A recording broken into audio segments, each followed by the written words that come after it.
Today we're prepping some beef jerky for smoking. This is one of my favorite things to do. Meat is a top round. The important thing about the cut is you don't want it to be too marbled. You want it kind of low in fat.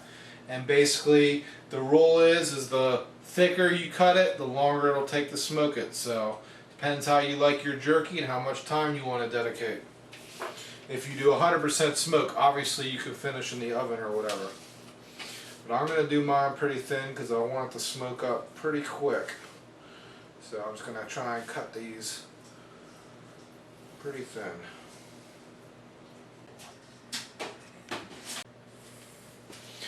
Alright, there's tons and tons of recipes online. I don't use a recipe. It's basically two things. Worcestershire sauce. Alright. Soy sauce. I don't measure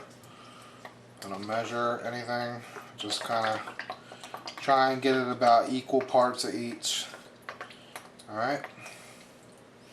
And then just whatever kind of spices you want. I like to use powdered spices, but obviously fresh works too. This is just some garlic powder. Put a little bit of smoked paprika in there. It's a little bit.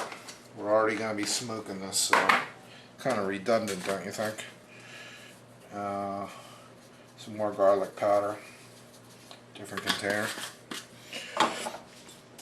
Hot sauce. That's always good. Maybe a little bit of cumin. I'm just experimenting. I don't really. It comes out. I do different spices, different things each time. Just it's kind of hard to screw it up too bad. Some of this super hot chili powder I have. I like the heat though. And I'm just gonna get in there. This is gonna be in the fridge overnight. Okay, this smells seriously awesome. I am almost ready to make beef jerky, but first I need to go get a few supplies. Yeah, you're innocent, aren't you? Completely innocent.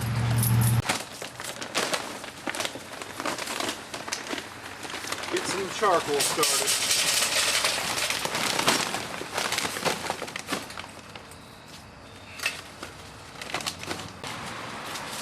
Two sheets of newspaper. That's all it takes.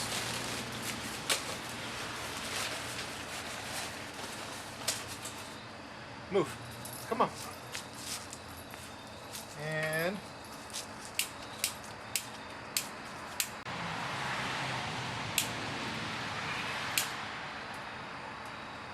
so I got my supplies here. Meat. That's pretty important. Paper clips. Make sure there's no coating on them of any sort. Beer mug.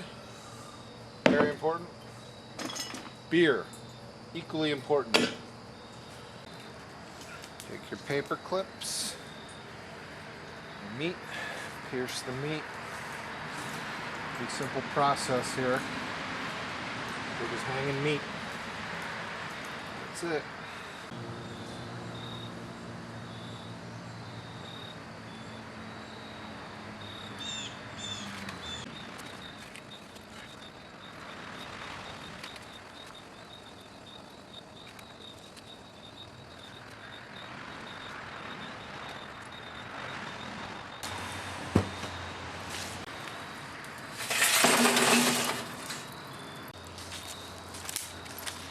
I'm using applewood because that's what I have.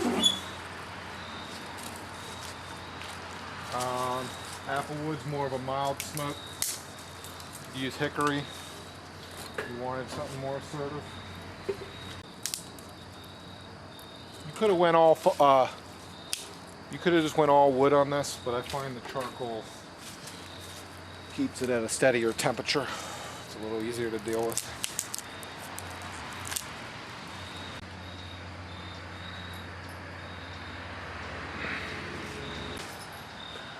And that's where we want it to be, right there. We want to leave it there, and if it gets too hot, we can open the door, we can close the airflow to the firebox. There's different things we can do, but in general, if we keep it between 150, 160, right around there, 3-4 hours, we'll have beef jerky. Do not try this at home unless you're a trained pit master such as myself. You may not be able to handle the sheer weight of work that you have to do during this process. Probably a little too much for you, so my suggestion is don't even try it. Make your way and the others will follow.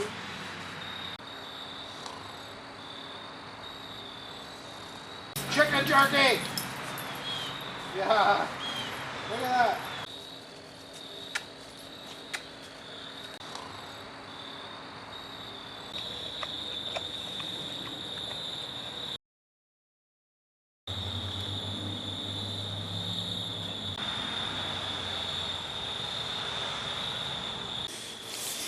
It tastes freaking awesome. So I'm gonna go inside now and I'm gonna get a container to put this in. Alright, this is the end product here. Rob's gonna be the taste tester. It's gonna suck, I know it. I know it. That's surprisingly good. See that, it's not dried out. It has moist. It still has a lot of moisture in there. Right. And don't over dry your beef jerky. You want it to be, you want to pull it off before it's fully dried out, or else it'll be like shoe leather. And that's Grandpa Ladou's jerky.